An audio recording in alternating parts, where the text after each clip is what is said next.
Comme je le mentionnais également au menu de ce journal, la première dame, Dr Mariam Fadelda, a personnellement pris part ce jeudi à Nouakchott à la cérémonie d'installation du bureau exécutif du réseau des observatoires nationaux pour la justice et l'égalité en Afrique francophone sous la présidence de la République. Le réseau des observatoires nationaux pour l'égalité des genres comprend 5 pays, la Mauritanie, la Côte d'Ivoire, la Guinée, le Sénégal et le Tchad, en plus des pays membres observateurs, la République centrafricaine, le Bénin, le Mali et le Niger. Cet événement constitue un moment historique pour la Mauritanie en tant que pays fondateur et hôte et reflète sa position de leader dans la promotion de l'égalité des genres et la défense des droits des femmes et des filles dans l'espace francophone africain. Nouria Bougaleb a pris part pour nous à l'événement. Je vous propose sa restitution. Il est important de rappeler tout d'abord que ces 3 derniers jours ont marqué à Nouakchott une étape historique dans le parcours de la justice et de l'égalité dans l'espace africain. En effet, la capitale ayant accueilli l'Assemblée générale constitutive, l'Assemblée générale ordinaire et l'atelier de planification stratégique du réseau des observatoires nationaux pour l'égalité des genres en Afrique francophone, ces rencontres ont abouti à l'adoption des organes officiels du réseau et à l'approbation d'une vision et d'un plan d'action commun pour la période 2026-2027. Ce qui reflète une volonté collective de faire de ce réseau un cadre institutionnel efficace de coopération, un outil d'influence sur les politiques publiques et un levier plus puissant pour l'intégration du genre dans le développement.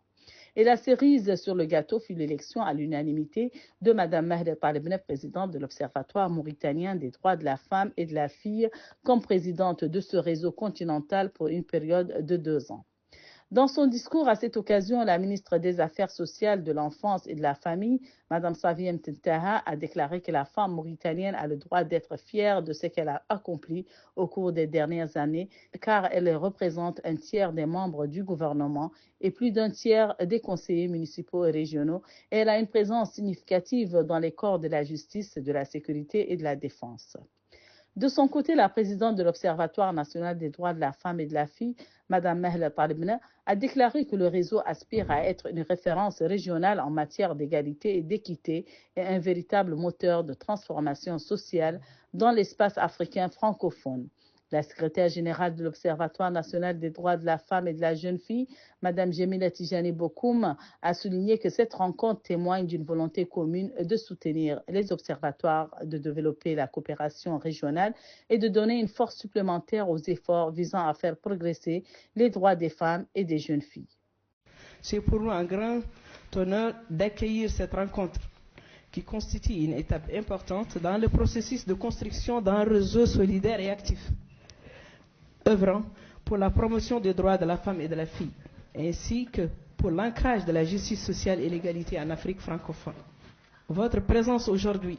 traduit une volonté commune de soutenir nos observatoires, de renforcer la coopération régionale et de donner plus de force à nos efforts en faveur de l'épanouissement des femmes et des filles. Nous espérons que les travaux de cette Assemblée générale seront fructueux et qu'ils ouvriront la voie à une coopération durable,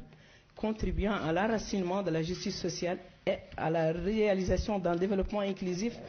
dans nos pays. Soyez toutes et tous les bienvenus et merci infiniment pour votre engagement et votre présence. De son côté, la coordinatrice des Nations Unies pour le développement en Mauritanie, Mme Leila Peters-Yahya, a souligné que ces résultats n'auraient pas pu être atteints sans un travail régional coordonné. Pour réussir, ce réseau doit vivre au niveau national,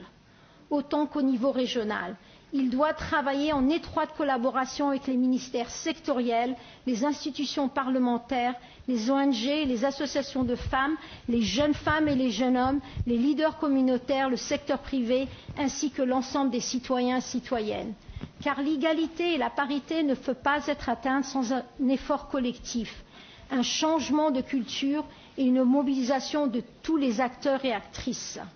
Ce réseau ne doit pas être conçu comme un espace d'experts isolés, mais comme un moteur de transformation sociale,